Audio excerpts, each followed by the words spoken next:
I want to give you some practical ways. How is it that I go about? My staff's been so helpful for me this week, and they've given me a lot of these, and I'm using a lot of theirs that they gave to me this week. Practical things that I can do to invite people to church. These are so good. Number one, give an invitation to church to people that you encounter every day, like your server at a restaurant, the cashier at the grocery store, gas station attendants, etc. Pay for someone's meal behind you in a drive-thru and leave a note inviting them to church. Social media is one of the greatest tools that we've ever been given in regards to inviting folks to anything. Have a free garage sale and give things away and invite people to church. Invite cards that we're going to have out in this thing called the Vision Center. I'm going to tell you about that in just a moment. Take it. We make this stuff for you. We're making it simple. Take these simple invite cards. As you see people, man, you go to church anywhere? Why don't you come with me? Build a relationship with the people you see every day. And again, here at the gas station, school, ball field, wherever it is, some of you have got your kids on 14 different ball teams, and you're seeing all the same people. You spend so much of your time with them. Instead of just sitting on the bleachers next to them, build a relationship with them.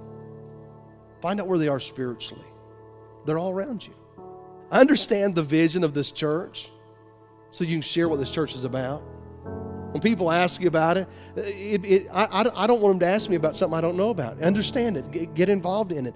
Have a plan in place when the person says this is good. A plan in place when the person says yes, that you'll meet them at the church or even bring them with you and be their guide to make them comfortable. Set a goal each week on how many people you're going to invite. Pray for specific people in advance. There's people in your life that if you begin praying for them and praying, God, give me boldness when I'm there with them, God will use you. God will bless you during that time. Make it a habit to ask people where they're going to church. Find something you have in common that breaks the ice. Use your vocation as a platform to invite others. Practical ways that I can invite people on a journey. We were just talking about inviting them to church. We don't want you to stop there. I think it's a great place to start. But we want to get to the gospel. First thing I put in here is be intentional. You've got to make a plan up front that I'm just going to do it.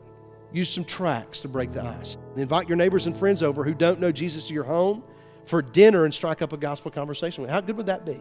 Take advantage of opportunities when you're sitting next to somebody for a long time. I love sharing the gospel on an airplane. Where are they going to go?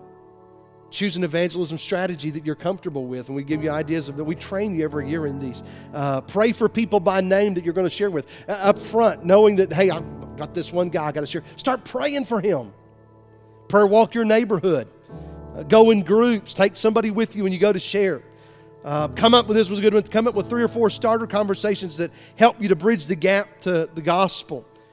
Develop a list of people you pray for. Be open to spontaneous opportunities. They will, if you're being intentional this week, saying, God, I'm available this week to share the gospel, you'll be shocked at the opportunities that come. Everything we're talking about really comes down to this one thing. You got to do it. There's probably no other organization in the world that talks about things that they don't do more than the church does.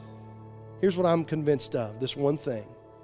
Invite others to church and on the journey. If you will take that one serious, it'll totally transform this church. It'll totally transform our community. It'll totally transform our schools for the good, for God's glory.